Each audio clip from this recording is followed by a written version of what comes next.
Luke, the 23rd chapter, verses 26 through 49. I'll read through verses 38, and we'll pick up together. And when they had led him, and that's Jesus, when they had led him away, they seized a man, Simon of Cyrene, as he was coming in from the country, and placed on him the cross to carry before Jesus.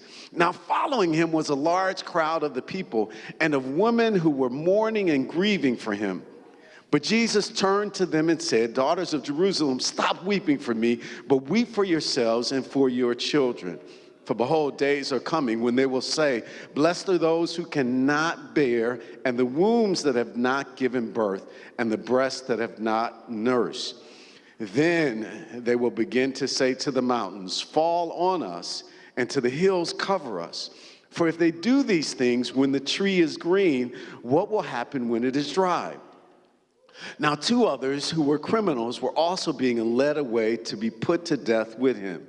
And when they came to the place called the Skull, there they crucified him and the criminals, one on the right and the other on the left. But Jesus was saying, "Father, forgive them, for they do not know what they are doing." And they cast lots, dividing his garments among themselves. And the people stood by, watching, and even the rulers were sneering at him, saying, "He saved others, let him save himself, if this is the Christ of God, his chosen one."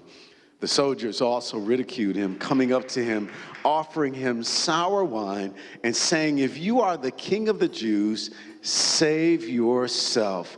Now there was also an inscription above him, "This is the King of the Jews." Let's read together. One of the criminals who were hanged there was hurling abuse at him, saying, "Are you not the Christ? Save yourself and us." But the other responded and rebuking him said, "Do you not even fear God, since you are under the same sentence of condemnation? And we indeed are suffering justly, for we are receiving what we deserve for our crimes. But this man has done nothing wrong." And he was saying, "Jesus, remember me when you come into your kingdom." And he said to him, "Truly I say to you today, you be with me in paradise." It was now about the 6th hour, and darkness came over the entire land until the 9th hour, because the sun stopped shining, and the veil of the temple was torn in two. And Jesus, crying out in a loud voice, said, "Father, into your hands I entrust my spirit." And having said this, he died. Now when the centurion saw what had happened, he began praising God, saying, "This man was in fact innocent."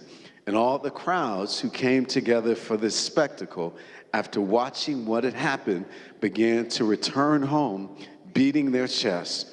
And all his acquaintance and the women who accompanied him from Galilee were standing at a distance, seeing these things. Please be seated.